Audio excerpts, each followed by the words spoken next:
Hi everyone, greetings from National Skills Network, and we are going ahead talking to experts, senior leaders from the training organizations who are actually sending organizations in the context of TITP. And today in the same chain of conversations, we have with us Mr. Vipindas Das, who's the AVP International Initiatives at Learnet Skills. So welcome to this conversation, Vipin. And I think all of us are very eager to learn more about this Indo-Japan collaboration that we have through TITP, which is helping our youth to get employed in Japan in very lucrative job roles and also help them build a career through a long-term internship, which is currently, one of the focus areas for NSDC also. So let us begin by asking you first about how does this partnership work with NSDC and what is the role of the sending organization? Thank you, Murthy, for inviting us to share our views in this program. Glad to participate and share our experience about TITP for the last 3-4 years after working in the sector. So you asked about NSDC's engagement and the TITP's our role as the TITP sending organization. So you must have been heard about TITP is a program which is running in the past several years in Japan, but India was not part of it. Rather, TITP commenced in the year 1993 in Japan, and where 30 plus countries were participating in that particular program. Maybe around more than 4 lakh interns are working in Japan in different categories, different job roles or sectors. But India, after signing an MOC with government of Japan and India government in 2017, that agreement is done, and 2018 onwards, India started sending candidate under TITP. So, on that particular point, NSDC has plotted a RFP tender, and multiple organizations participated based on the criteria, and we are selected on among the 36 sending organization from India for the ATP program. From that point onwards, we are working in this space, and maybe 100, 150 plus candidate registered and undergoing training, and if you are already gone, you are about to go, and if you are under training. So multiple stages, we are working with the candidate. So our experience so far with NSDC is brilliant, and they are always guiding us, supporting us, monitoring the entire activity. So as far as TITP, there are multiple stakeholders engaged in India as well as in Japan.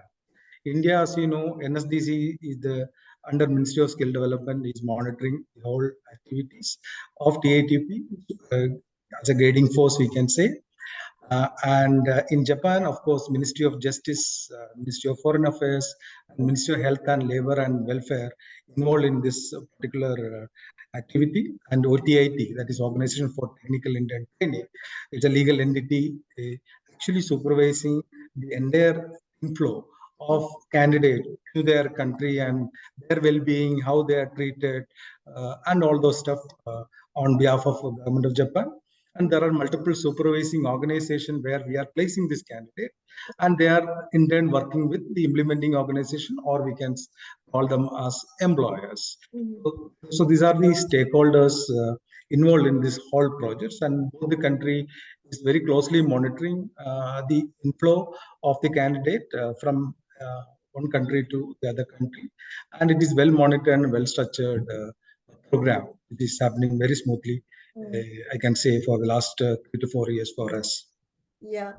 Thank you for giving us such a clear picture of various stakeholders who are involved, like you said, the sending organizations, the supervising organizations there in Japan. So I think the audience would also like to know what exactly is the role of a sending organization, particularly from Learnet Skills, because I remember during the days when it was called ILFS, you were still playing a very important role in TITP. So maybe over the years, how things have shaped up. You can tell us briefly about the role itself.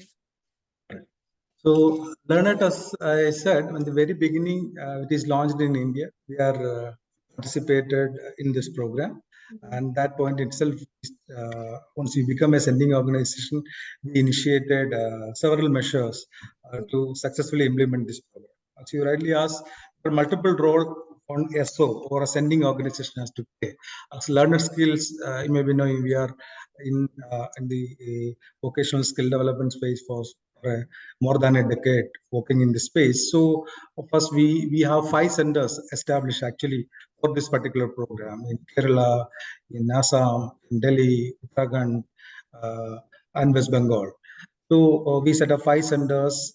We initiated the language training facilities in all these places, and so far our 30 to 35 candidates are already gone to Japan in multiple job roles, and several of them are undergoing training in many of our centers. Coming specific to your question of specific role of an SO, as approved under the TITP program, there are multiple roles an SO has to play in this particular program. One is establishment of TITP internship linkages, very, very important. The first part, unless and until we have a proper linkage, we cannot go further with the training or whatever. So as a learner, what we done is we have a virtual office, we have a staff available in Japan. So their role is to go and meet new SVOs, new IOs, identify what is their requirement in the respective sectors, whether it can be caregiver, non-caregiver. So based on that, we will create a larger demand from the employer side. That is the first step in simple terms. And we will formalize an agreement with them. Without agreement, we cannot do so. Once that demand is generated, so there are certain quotas of TITP based on the manpower working with that particular employer. So currently, roughly, it is become 10% of their strength they can take interns for their company as per the Japanese regulations.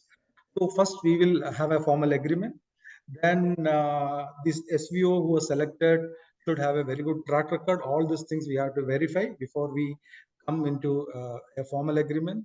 They should not be penalized by the authorities in the past. All that matters. We have to meticulously evaluate. Once everything is done, we will sign a formal agreement with this SVO or those organizations where we are going to deploy our candidate from India. Second phase is once this agreement is done based on that requirement. So either it can be caregiver or non-caregiver or whatever job role which they are looking for, we go to the community. So we, as I told you, we have 5 centers across India. So in the respective location, our team, our centers are available. So they will go to the field and communicate about this particular opportunity among the youth. So anybody, so each job role have different skill set requirement, but common thing is Japanese language training. That is a common thing across whichever sector, if either engineering sector or a healthcare sector or a construction sector. So language training is common for all of them. So beside that, we have to add a domain training also. So the second step is mobilization of suitable candidate to the requirement for the employer demand, which is created or communicated to us. So there will be certain criteria. The age should be above 18, should be Indian nationality, then all that criteria we have to follow, and we have to share these inputs with the SVOs also time to time. But, and they may do a pre-screening. Many times they do a pre-screening and they will say, okay, these candidates are fit for further training. So third step is actual training. Third training where, as I told you, again, Japanese language training, N5 or N4, they are the 2-level primarily requirement, and especially for example, if I'm talking about caregiver, because that is the most demand sector. Japan is an elderly economy. Elderly people are there more, so where a lot of caregiver facilities are there. They are looking for more and more caregivers in their location to take care of the elderly people. So that is one sector. There is a huge demand. Huge demand means there are several employers looking for caregivers. So if I take for an example of caregiver segment, they are looking for N4 level proficiency. As you know, Japanese is not a common language. It's available. People use it. Maybe German or other language people use it. So we have to orient them orient this candidate, what is the advantage, what the difficulty level, so we can crack this each level, N5 and N4. Once this N4 level they can crack, then immediately employer will do the final interview and give the offer letter to them.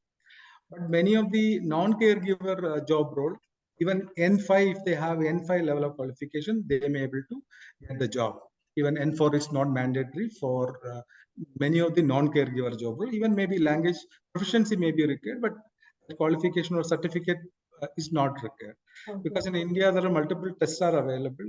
One is the NAT examination, which is happening every 2 months, and JLPT examination is happening in every 6 months. So they can write any of the examination based on their proficiency level once they attain that particular proficiency level of N5 or N4. In India, there are multiple centers also available. And the fourth aspect will be the final selection by the SVO based on all these criteria. So we have to, as an SVO, we have to arrange interview of these candidates who completed domain training as well as the language training as per the job role what is shared to us. And once they are ready with the N4 certificate in case of caregiver, then they will come and interview this candidate. SVO and the IOs will come and do an interview. And once they be selected, they will be giving offer letter. So that is again an SVO's sending organization's job. And the fifth task, primary task, will be arranging certificate of eligibility and visa. That also rests with the sending organization. We have to coordinate with our counterpart and SVOs in Japan through TIT. All the forms should be filled and be coordinated. First, certificate of eligibility will come. Subsequently, their visa will come. Then they will be able to fly out to Japan to work as a caregiver. The last, not the least, is the support in Japan during the TITP. As I told you, we have a virtual office and staff working there. So as a sending organization, if we send the candidate, their well-being of next 3 years, so we will take care of them. We will monitor their progress. Any issues they have, we will take up these issues with the employer. Maybe the living facility, their working condition, anything of that sort is there. We will ensure that our candidates are placed well, coordinated well, taken care for next 3 years when they work there as a TITP intern. And the last one, once they complete 3 years, that's the phase 1 and phase 2 of TITP, we will ensure that they are returned to India, and those who are interested to continue there. So there are options for further extension of TITP program to 2 more years. So it can maximum extend to 5 years. Now there is another provision of SSW. Even this candidate who completed 3 years as an intern, now government of Japan is promoting or helping or allowing this candidate to become a specified skill worker category, SSW. It's a new type of program where gradually they can become SSW candidate, and further they can work there for 5 more years. Okay. So 3 years TITP, 2 more years of extension is possible, 5 years. Whether they want to extend, same TITP candidate can convert their category into SSW and work for 5 more years. So it's a beautiful opportunity for the candidate who are aspired to go to Japan and work in a developed country with all that most modern sophistication. Yeah. That kind of a work environment, and all that social security, health benefit, and everything will be given to all these candidates. And it is a very, very tightly monitored program. That's the beauty of it. It is not like that we send somebody and they are on their own. It's not like that. From the government of India side, NSDC is monitoring very closely. Sending organization, we have certain responsibility to monitor them on a weekly basis, monthly basis. Our team will visit their facilities on and off and once in a month and see that everything is right. They will go and meet the employers and see that everything is done. And government of Japan, TIT and the ministry, people will make the visits into the facilities where interns are placed. So it is very tightly monitored, in which the candidate will go out from India to Japan, will rest assured that the entire thing will be and as per the expectation what they communicated in the initial phase itself. So that's why it is very tightly monitored, and good program which our candidate or Indian youth can make better outcome out of this program. Yeah, so nice to hear the complete picture that you gave us about various rules and regulations step by step. You explained it very well, Vipin. And I think what I understand from here is for youth who want a very safe and secure job in a country like Japan, I guess this is one of the best ways to, explore this option. And I think this is also open to anyone who could be like, say, an ITI graduate or a 10th pass or a 12th pass, is it? Or it could also be a normal graduate who's done, let's say, a BCom or any other degree. Isn't that so, Vipin? This is open Yeah, to. for example, for engineering construction trades, for example, is engineering ITA guys. So, for example, anybody building. For Hmm. example, we recently our 5 candidates selected last week. There are ITA welders with 1 year experience. Was Okay. selected. Even with an N5, they are able to crack the interview.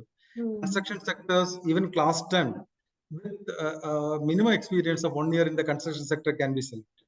Okay. Even the caregiver, when they don't have any medical background, even a class 10 or a class 12 girl looking for an opportunity in healthcare sector, he can learn Japanese language and the caregiver program of 1 month or 2 months, having 5 6 months of experience doing a language training itself, able to get this opportunity to work as a TITP intern in Japan.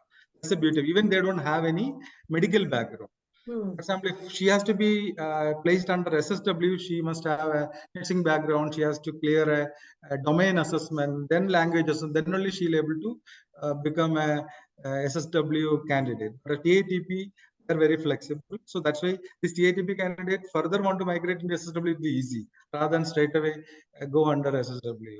If So you they don't can have take any this, medical background. yeah, they can take this route, and as you said, it can also actually stretch up to 10 years, 5 years of internship, and then again, with a work visa, they can continue for 5 more years. So, how long does this language training take usually to make them proficient in basic level, as you were mentioning? What is the Yeah, if duration? it is actually, we prefer our candidates should be because it is not a easy language to learn. So we want our candidate to be fully dedicated when they enroll, when they get this conditional offer or professional offer. We ask them to be full time on the Japanese language in this at least 6 months time. That's the minimum time I'm talking about. At least 6 months time, they will be in a level of N4. Hmm. So as per our experience, we are able to crack our candidate who are undergoing training in 6 months time at the level of N4. If it is full time, if it is part time, again further it's extended 2 to 3 months further because Hmm. it required a full dedication and focus. Then 6 months is sufficient enough to crack up to level of the N4. Okay. So how does the enrollment happen? You mobilize candidates and then you put them onto this program, or what is the process followed by Learnet Skills? Yes. So Learnet, as you know, we are operating across pan India, and Mm. our physical centers are available across India. So we use our existing network and our mobilizers, and Mm. we have a community engagement program wherein our field staff will go to the field, and multiple activities we do in the community. And of course, the database, we have a huge database of candidate trained in technical, non-technical trade. All that thing cumulatively we do, and we do workshops in the colleges and the nursing facilities and all. And they will come to our center, then we do a counseling and entry gate assessment. The entry gate, we will evaluate they're actually looking for a job in the sector, whether they are fit enough to work under that particular job role or sector. And if everything goes well, then we will enroll, and we will further expose with the employers for the initial screening. If they are also approving it, then we will do language training. And 6 months time, they will clear off their language related training, and further we will push them for interview and send them to Japan. Okay, That's what so yeah, so I'm assuming that the language training also has cultural sensitization about cultural absolutely, awareness, right? absolutely, Yeah, working absolutely. in Japan. Yeah. Mm. So the training, as you know, as I told you, N5 and N4 level, of course, that is a pure language training. Japanese culture is entirely different from what we experience in India. So Yeah. there is a clear focus on Japanese culture. etiquettes and all that aspects to be trained during their 6 months time. That's why we always prefer this training should be offline. Because in the COVID time, unfortunately, we don't have any other option. That's why we also started a little bit of online batches, but we always prefer to be these batches should be offline, in which all this can be imparted in that 6 months time properly, in which when they reach there will not be any issues for them. Right. So in this 6 months time, we have to make them acquainted with all the package of practices, what has to be followed over there, how they have to behave with the colleagues or the supervisor, their public. All these aspects will be trained meticulously beside the language training. Okay.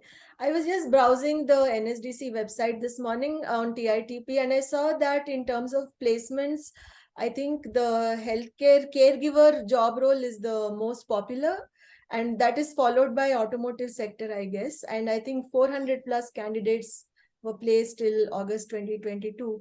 So how do you perceive this? Would there be more demand in terms of other industry sectors also besides this? Because there are a few other industry sectors that are mentioned, like you already told us about construction and manufacturing. So how do you foresee this in future? Caregiver will be the number one demand in that particular country, no doubt in that. They require huge number. The demand supply gap there, significant gap is there. So of course, as I told you, there are 35 countries participating this, and 4 lakh plus interns are working. So there is a huge demand for caregiver, no doubt. Followed, I think construction nowadays, we are also getting many demands from the construction and engineering sector. There is a demand is coming up. Engineering like welding and related kind of a job role is coming in. And missionary also, certain demands are coming in. So as far as Learnet is concerned, we primarily have demands in these sectors currently, and we feel these are the 3-4, like automotive also you said, these are the 4 or 5 sector, which I believe there are multiple employers are looking for resources in a larger number. Yeah. So overall, how do you see the positive impact? How would you summarize the impact that is created through Learnet Skills, facilitating this entire process, placements, and then supervising? What are the key things that you would want to share with us? Yeah, so overall, if we look at, I think our first batch, we sent 2 girls. They had just completed 3 years and just back to India last month. I think the experience they have, what they shared with us, very, very positive. And I don't believe even they given a extended leave for this candidate to come and settle. So some girl about to have their marriage and all in the coming months. So considered. Even they even offered a job to his husband. He also have a language proficiency, a job in the same company. So the employer is, so you don't believe they're so flexible. They're happy with the performance of this candidate. And by seeing the performance of the candidate, they're further allocation more numbers and demand into us. So actually, these girls who come and join this particular program, because as I told you, it's a first batch from Learnet said we are doing for the first time. They are also coming for the first time without knowing anything, by believing our credentials and our work, what our credentials they come, because we never done work in Japan before this batch. So they believed us. So our team in Japan and team in India, so they coordinated the entire program very well. And these candidates are come from very socially economic background conditions. And they are the 3 years, if I see the journey of the 2 girls, literally supporting their family. Entire livelihood of their families now solely depend upon these girls. They're running, supporting their father, mother, they're supporting her sister's marriage and their own settlement. So they on their own. With a simple language training made this kind of a miracle to them, So that is the only effort they put in. Learning a language, a new language, Japanese language. So unfortunately, this particular program still in the nascent stage in India, and public awareness is not there much. So we are all putting in effort, and Nazi is also putting in effort. Still, many of people are not aware. Now, as I told you, we have around 40 people are trained. Many others sending organizations 400 300, 400, 500 people all together. And one batch will go and mature, and some people will come back, and then word of mouth, and all the effort put together, the message will spread. I think many people will come forward. I think it is I think I'll say it's a shortcut, or it's an easy way to make the livelihood of Indian youth in a sensible manner, without much of a complication. That should I put in that way. There is no much of a screening test. So only thing, they have to learn the language well. Yeah. The rest all can be managed. Rest all can be, they can learn. The caregiver skills they can learn in 2 months or 3 months, or any other skill they can learn. But if they can put that effort and learn that, I think that will going to change their life and their family, and they can on their own, and it will definitely going to have a very positive impact directed to them as well as to their families. That Yeah, we are very definitely. positive towards this. Yeah, I think, the language learning skills, if they are open to, embracing this new culture and language, I think their life will definitely transform, as you just told us. And it's so wonderful, if this message really spreads across. And that's one of the reasons we from NSN would want to share this conversation as much as possible through various channels, so that people are more aware of it, and they can also, try becoming a sending organization. And also, if the young people are able to get this message, I'm sure they can also approach Learnet Skills and other organizations and check out more about what exactly TITP is, and they can also start applying, I guess. So is there any other point you wish to share with us, Vipin, besides all that? Only thing, I think I really appreciate the effort NSN is putting in. Of course, Learnet is trying their level best to percolate this message across the country. That's why I told you, from south to north to east to northeast, we set up centers.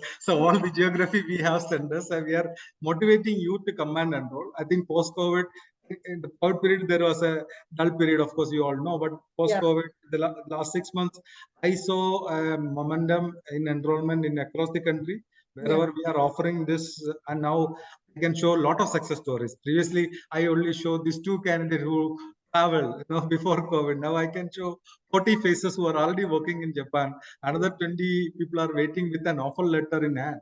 So now from the learner side, I can show 60 faces, success stories. That will definitely going to build confidence among this geography where we done. And I request all the youth who are looking for this kind of an opportunity, please study this program, understand this, what is this TITP is about, how quickly they don't have any formal PG or a post-graduation or a formal BSc nursing degree. They want to make a career in this kind of a country, is a golden opportunity. Without much of a hassle, with a simple process, and more or less it is clearly and very tightly monitored by both the government. That safety security aspects also taken care. And Japan is such a country where all that security wise, to worry about anything in all that aspect will be taken care under TIT. So it's an opportunity. So please make use of it. And as a learner, we are ready to share our experience and support anyone who are come forward for any support for this particular program. We are happy to support. Great. So thank you so much, Vipin, for sharing such wonderful details about the TITP program and your experience as a sending organization. I'm sure this is going to motivate many more organizations to explore TITP. And also from the youth side, I'm sure this is going to help them in getting clear information. Like you said very rightly, it's a safe and secure environment to work, which is supported by both the governments and closely monitored. So we would also like to request you to share few success stories or stories of candidates who have been there and who have completed this program. We would be very happy to publish them. So thank you, Madhuri, to come and interact with us. And it is a great honor to share our experience, because a lot of public awareness is required, in which more and more youth will come and avail this facility, because NSDC initiating is pushing is hard to spread it across, and more people will come and enroll in. More candidate will fly out from India as a technical intern. So Learnet is happy to support in any of this point. in terms of facilitating or counseling or giving them an opportunity. So thank you once again, NSN as well as NSDC giving this opportunity. Thank you. Thank you. Bye.